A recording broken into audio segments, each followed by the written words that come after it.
Hi guys, it's me again. Long time no seen. Um, I was asked a few questions over the Wolf3D hiring forum regarding how I see the future of Wolf3D modding and such things. So I have a lot to say about it. So I don't know if this is part one of my video or I can make it in one video. We'll see how it goes. So, the first thing that comes to my mind when I think about future Wolf3D modding are mods of Ron Wolf, Stealth and such mods. Those are small mods that have a mix of original idea, a little coding, interesting twist of Wolf3D gameplay, an engine that just make something new out of it with a little effort. Just just creative idea, and those are interesting to play. This is so refreshing, and I think such mods can be future World 3D engine and mods. So Ron Wolf. Now to talk about the future World 3D mods, we have to divide for this discussion World 3D mods into three scales of mods.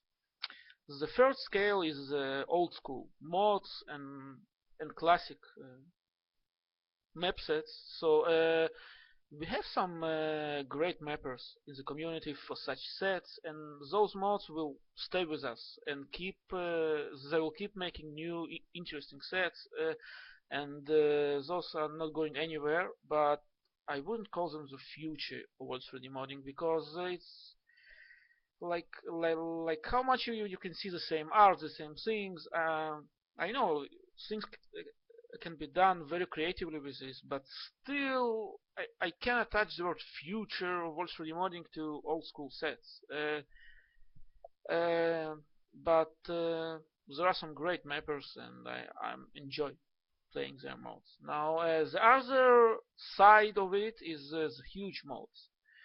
Now, when we take about the huge World 3D mods, now there are some problems with that.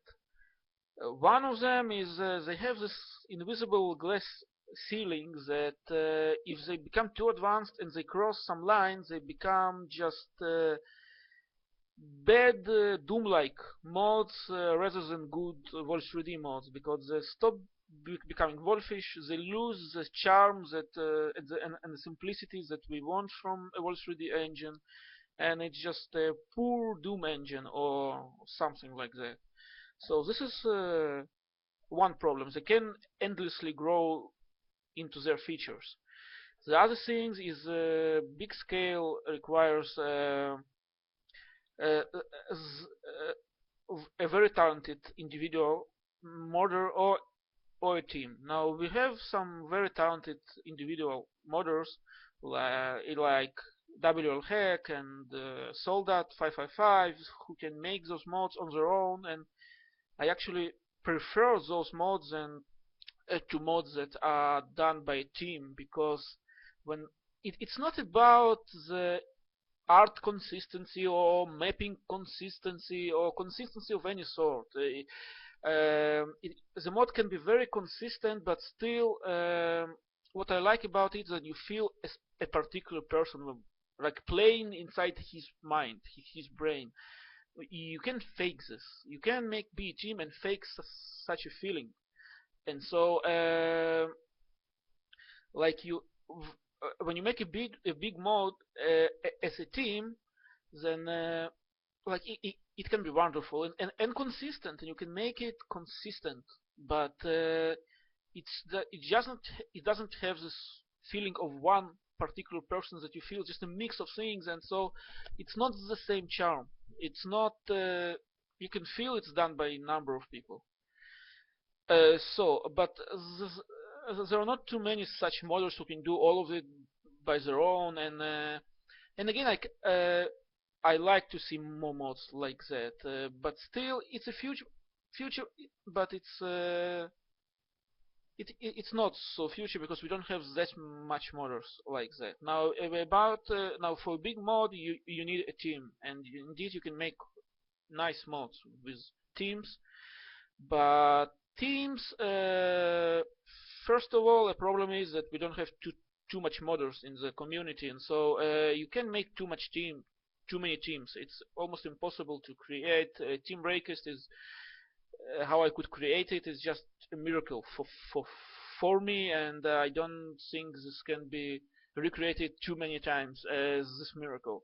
And I love the team and everything, but the problem with teams is that it it didn't prove to me it's a good way to make big Wolf3D mods because uh, uh, because you depend on a lot of times on one particular person, and with that has fully legitimately things in his life and issues, and they always come first and should come first. But as I'm talking from mod development view, it can be quite frustrating when the mod is stalled by one person, and so it takes a lot of time to develop. You can see that now it's very impressive the number of mods we are developing now as a team, and it's impressive by all means. But if I look the bottom line, the release line, this is the mod we managed to release this year. We didn't so far manage to release a mod, and last year I don't remember well. Probably we didn't release a big mod, and so it doesn't prove like an effective way at the bottom line because it takes too much time, and it's hard to get to the release lines for everyone to like the mod and to agree that it's ready to be released and it's good and it's perfect, and you have so many ideas from so many people regarding what you can do with this mod, and it just never ends. You really need to do some magic to finish a mod with all those things and release a mod. So I can't call big those huge mods as a future of Wolf3D modding because of all the mentioned reasons. Now we come to the third type, which are the middle scale mods. They are not old school, they are more advanced, and so they are more interesting. But they're not too huge, and so they can be made by in reasonable time, and in most cases, but by one person. And now, for them to be good, and I think they are the future, the closest thing to me for future for Wolf3D modding, because the charm is not the scale of the mod. Now, for me, it's important in a mod to see three things actually. One is creativity. You can be a modder without creativity. Two is a vision. I want to see a vision behind a mod. You can be creative but not have a vision. Because you can be creative in details, but you need a vision to tie all this creativity together into one mod. And the third part is important too, is for mods not to be lazy. Now, I want to explain this concept. What is a lazy mod? And it's not a small mod. And now we can have small mods that are not lazy, and we can have huge mods that are that look lazy. And lazy is what I hate in modding. Is unprofessional. It's not respectful to your own profession as a modder. So it can be small mod, but it has to be envisioned as a small mod and done well. And it's not the number of features, it's not the number of things and the scale. It's just how you approach your modding. A big mod can be lazy too. You can just rip a lot of things from there, rip a lot of things from there, just make a mix and mess and do some big mod, but it will look lazy in every detail of it. So the mod is big, but it's lazy. And so it shows a vision. So it can be a big mod, but it can be a small mod, because for me a good mod, a not lazy mod, is a kind of mod that you can after some time makes a video on your YouTube channel like this one and explain the process and talk about the mod, and it will be interesting for others to hear, because there was some thought and vision about it. So other types of lazy mods are mods with just a lot of features of all types, because it's a lot of work, but it's a lazy modding approach. Because not to be lazy is to have a vision, is to see which of the features actually fit your vision and which does not, and which is just redundant features just to show off. You have to have a thought, to have a vision, to see what fits, what's not. If it's all you can put in, that you are just lazy as a modder, and that is not interesting. You're not lazy as a mapper. You're not lazy as a coder. You put a lot of it in, but you're lazy as a modder, because modding is about vision and thought. Thought you put into it is not the number of things you work on. And so for me, I don't like lazy modes. Now I want to talk about a few other things that I think can be a future to Wolf3D modding, and for me, it's one thing that can be a future for Wolf3D modding is multiplayer, obviously, because it can take us to whole another level.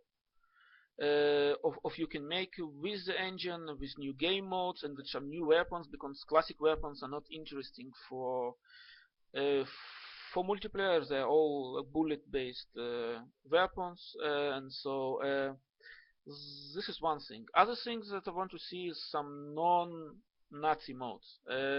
Not all about the Nazis, some mods that doesn't have to be huge, but they take you to some other place and show some things. Another thing that I don't think is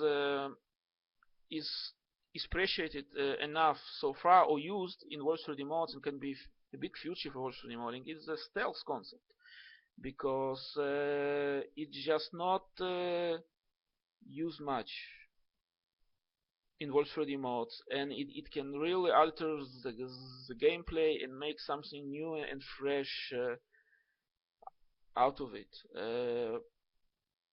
This is another thing. Other thing is AI. I don't think we pay too much attention to the AI, and there are different mods, but enemies has pretty much the same AI, and it's pretty much repetitive. I will talk about it in the next video probably, because I don't want this video to be too long, but I'll talk about it next time. Okay guys, so thank you for listening, and we'll keep in touch.